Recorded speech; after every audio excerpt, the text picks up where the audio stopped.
Welcome to another LinkedIn Live discussion brought to you by Optiv, the cyber advisory and solutions leader. First, thank you for joining. We host these sessions on LinkedIn because we want to hear from you in real time. Don't hesitate to drop any questions or thoughts into the comments, and we'll do our best to get to them during the conversation or at the end. I'm Emily Lee, Intelligence Analyst and Consultant for Optiv's Global Threat Intelligence Center, known as the GTIC. Here with me today is James Turgel, Vice President of Global Cyber Advisory, Risk, and Board Relations for Optiv, and Amil Karimi, Principal Consultant for Optiv's Global Threat Intelligence Center. Today, we're going to be discussing ransomware and its impact on specific industry verticals. As we jump in, we'd love to hear from you. What questions do you have about the state of ransomware and how is it impacting your organization? Feel free to add your thoughts in the comments now and throughout the conversation. As we're just barely into 2025, I'd like to start the conversation by asking how you would describe the ransomware landscape in 2024. Were there any industries that stood out as being targeted disproportionately last year? Yeah, so let me jump in here. Unfortunately, ransomware was something that was wide and widely used among our threat actors out there. Specific areas that I know I spoke to, whether it was actually to our clients or certainly during some media interviews, higher education, healthcare, and a number of other industries specific to manufacturing. And it was manufacturing across the board. It was chemical manufacturers. It was all types of, either cable manufacturing. It was light. It was heavy manufacturing as well. So those were the three areas that I know I spoke a lot to with clients and certainly in the media. Thanks, James. I know you've been talking a lot about ransomware in the education industry recently. Our team has also received a lot of questions about this, especially as there have been several high-profile attacks in the news. Why do you expect this industry has been targeted, and do you have any recommendations specifically for how education organizations can mitigate this threat? Yeah, there's, unfortunately, there was some very high-profile attacks this last year in 2024.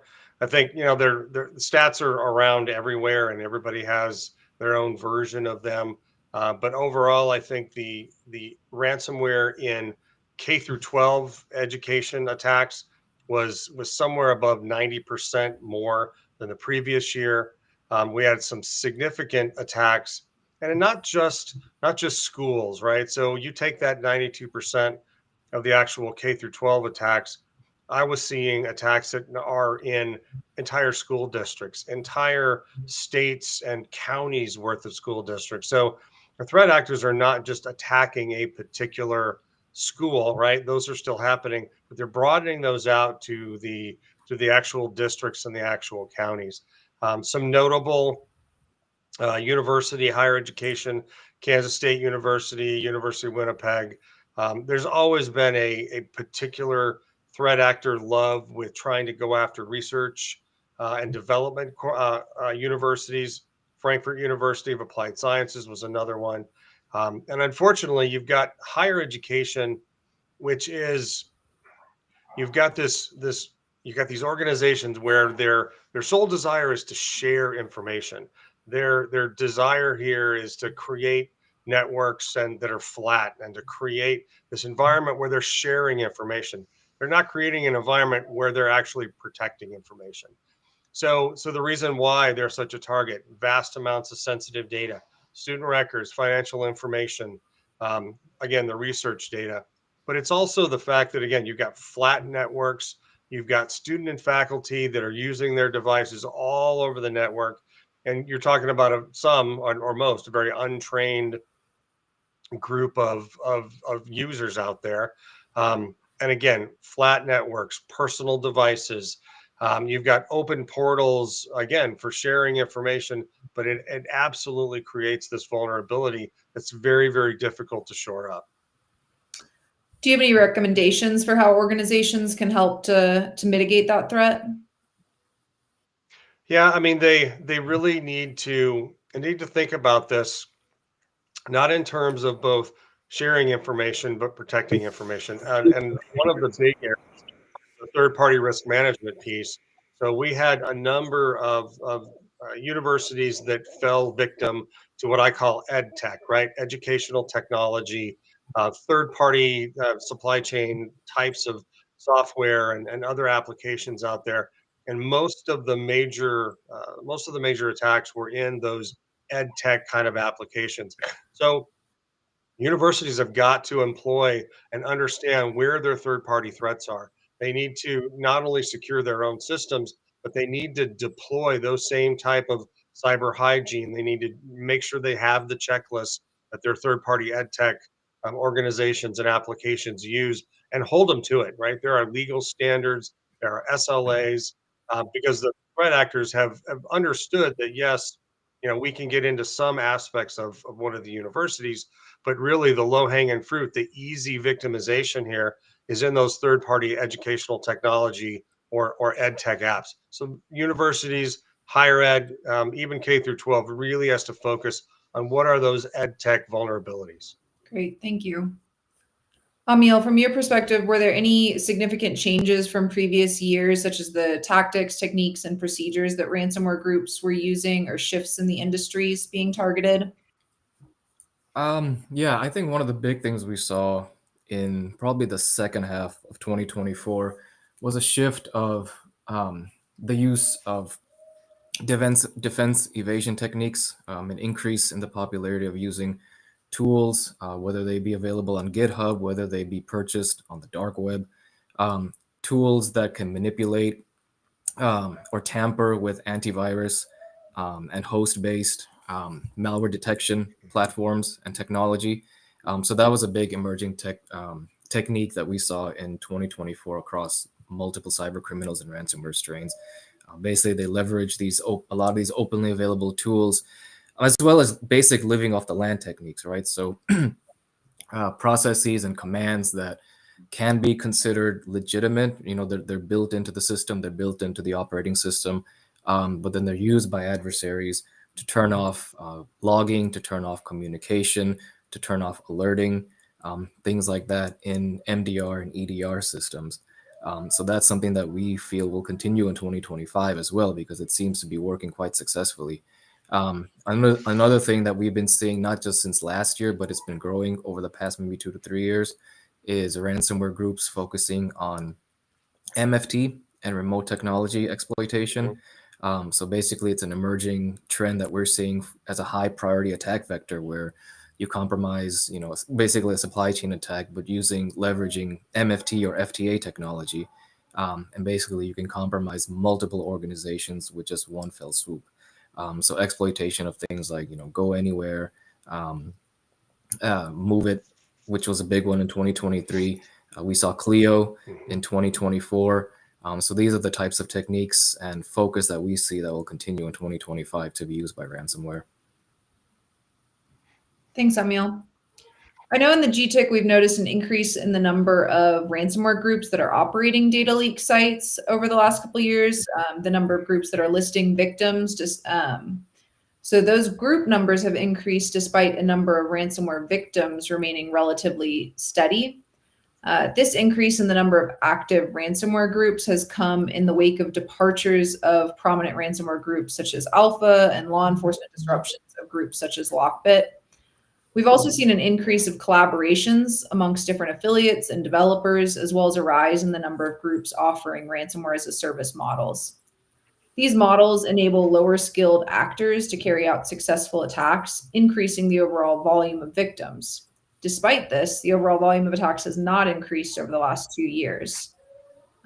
But speaking of the number of ransomware victims remaining relatively steady, does that mean that the ransomware threat is diminishing? I know since we track this trend closely in the GTIC, Emil, what are your thoughts on this?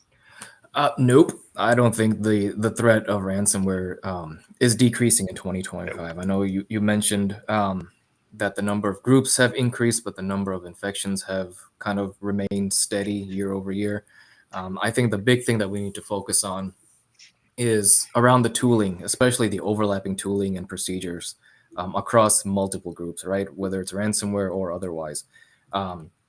Where situational awareness, proper defense in depth, things like that come into play, and not just focused on this group came out yesterday. Now there's a new group coming out.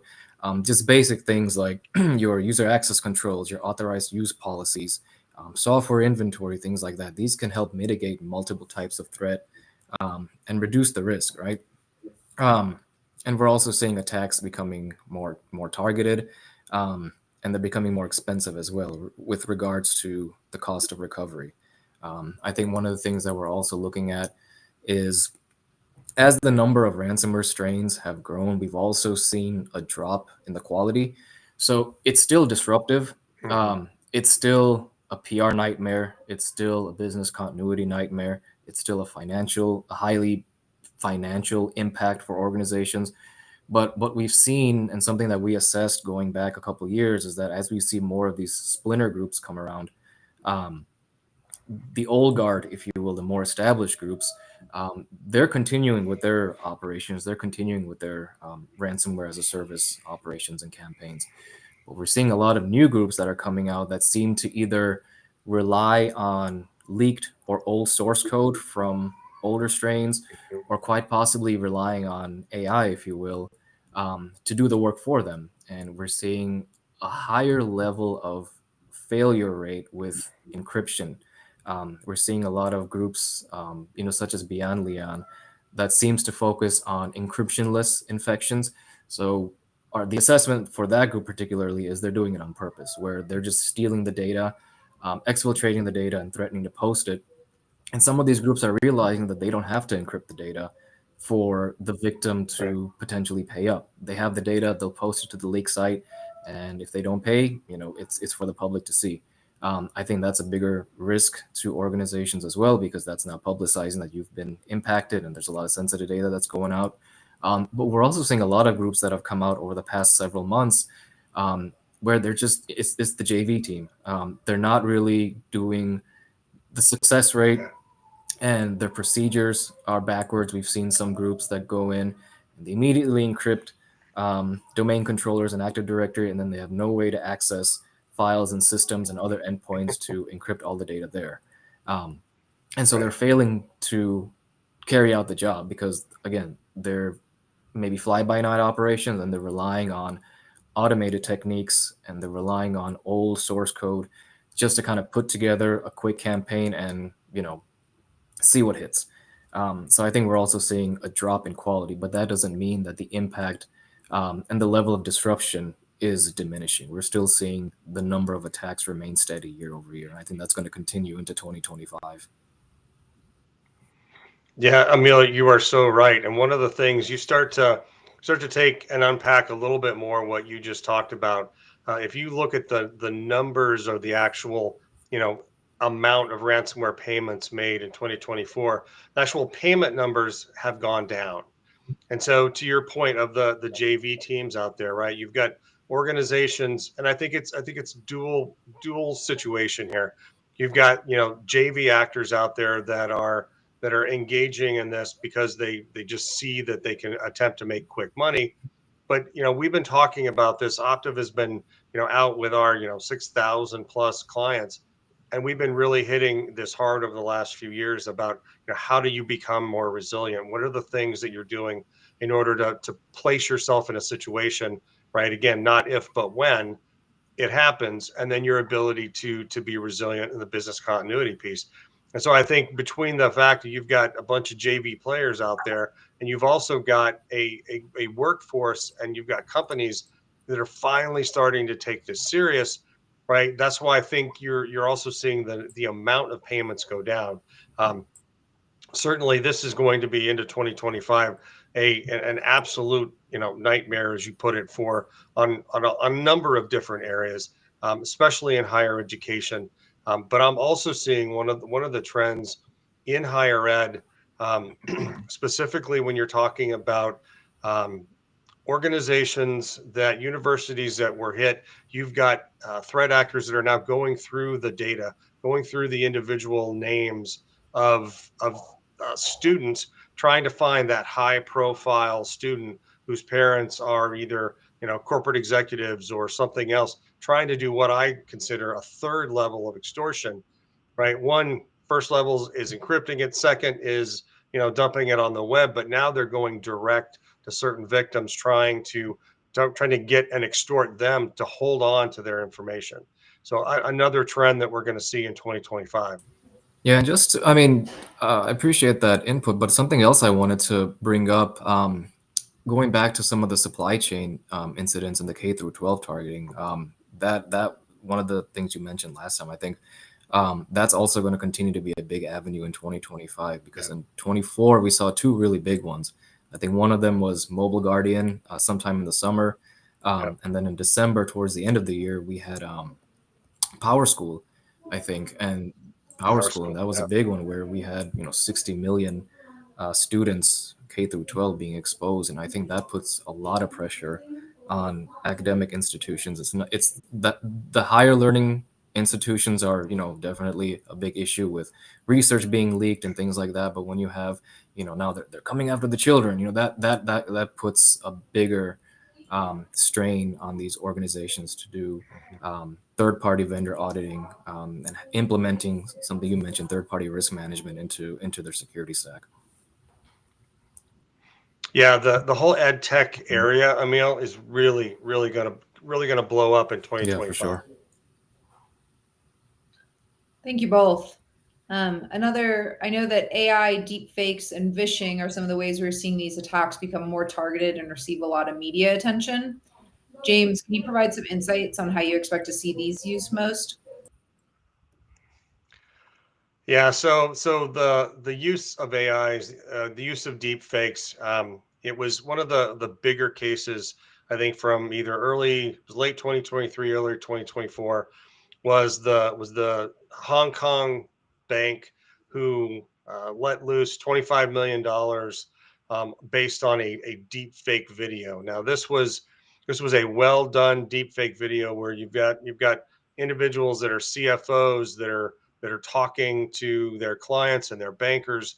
And there was, apparently a video that was actually made that was a complete deep fake utilized during a Zoom call or during some type of online or virtual interaction where the individual is talking and they're authorizing the release of these funds, right? This, unfortunately, you're going to see a tremendous amount of in 2025, right? The entry levels, as Emil talked about earlier, right? You've got JV groups out there that are either understanding how to basically very poorly use this type of technology. That's going to get worse in 2025. The amount and the use of AI to make more personalized attacks, right? The vishing, the video, certainly the social engineering aspects of this, right, will be very personalized because there's so much data out there on the web, not just from previous attacks, but unfortunately, with social media accounts out there, you've got CEOs, CFOs, you've got corporate executives, and their family members are posting all this social media information. Threat actors are understanding that, they're utilizing that, and they are actually building these individualized profiles in order to create. It's basically a persona that you can actually use during a deep fake video that is just alarmingly real. That's where I see this going. And that $25 million transfer from the Hong Kong bank is just the tip of the iceberg. Are there any other trends that you expect to see carrying into 2025, or any other industries that you think we can expect an increased threat of ransomware for this year? Yeah, healthcare was a dark year for healthcare in 2024, right? Change Healthcare. There was a number of different major health organizations. Ascension was another one, and so looking at and it's the same problem higher ed has, right? So you've got this, healthcare is designed, right? Their networks are flat. They're designed with helping and patient care, right? That's their sole mission. They weren't designed with security, in mind to secure the data. Yes, certainly the privacy, the HIPAA aspects were originally designed for that, but you got organizations and you got networks and sectors that have just not spent the money on it. So Healthcare will be another huge area. And again, certainly, I think number three is going to be manufacturing, but more so on the heavy manufacturing, um, drilling, oil, gas, and there's a whole geopolitical, and we could spend hours talking about this, but it's the whole geopolitical aspect of this as we see, different changes within policies with a brand new administration.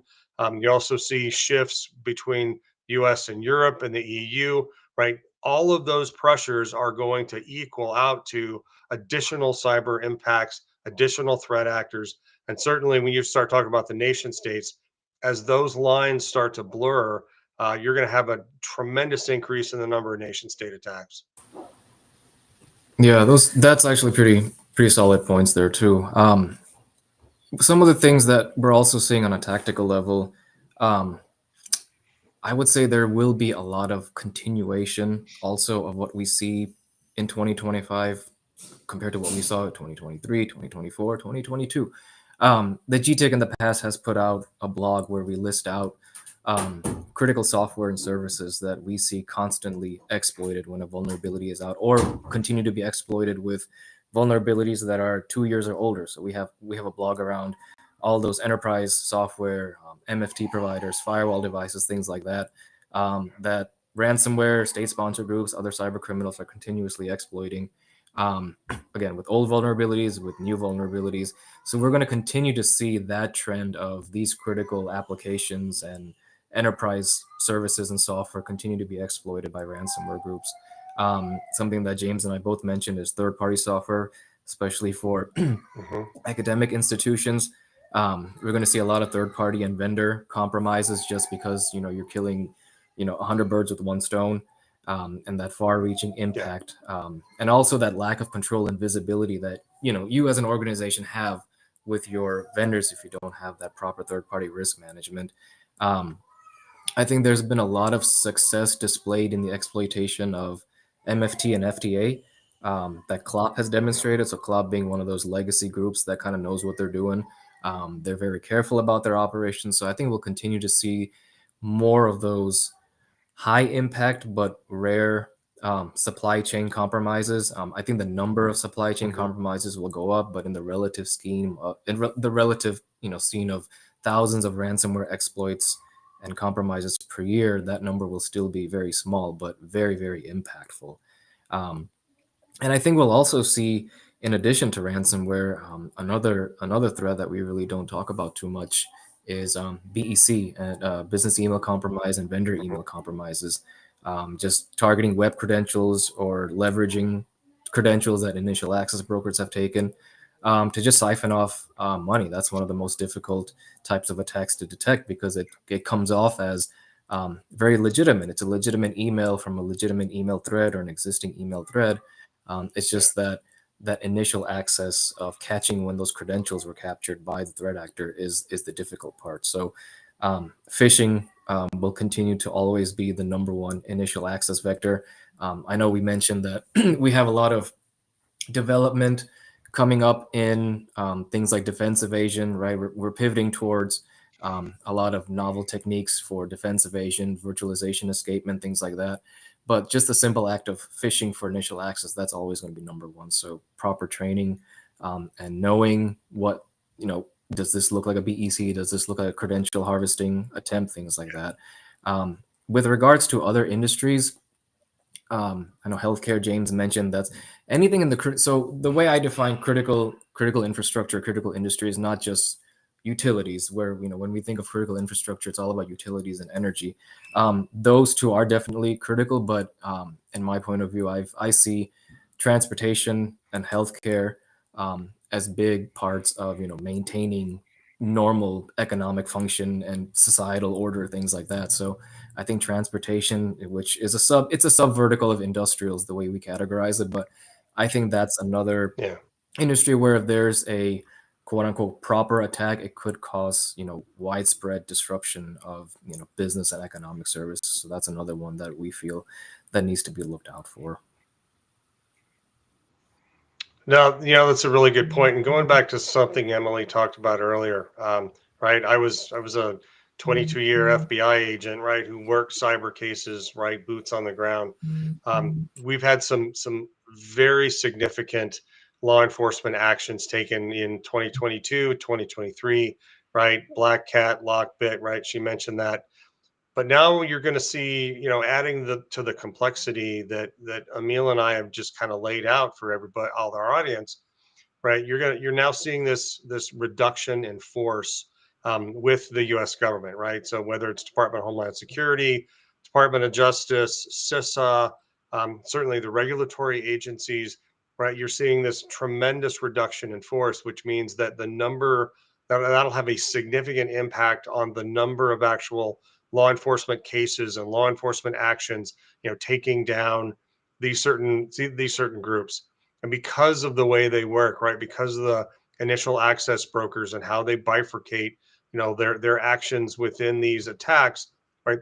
Without that, you know, significant law enforcement pressure, you're also going to see a proliferation in 2025 of those groups, right? That are going to be more active because there's less law enforcement out there. Thank you, James. Thank you, Emil. Thank you both for a great discussion today on the state of ransomware. And thank you all for joining Optiv for today's LinkedIn Live conversation. You can connect with us at optiv.com to learn more about cybersecurity solutions that fit your needs. You can also find that blog that Emil Karimi mentioned on the optiv.com website. And for more insights, subscribe to our LinkedIn newsletter, The Cyber Landscape. Thanks again for joining us and have a great rest of your day.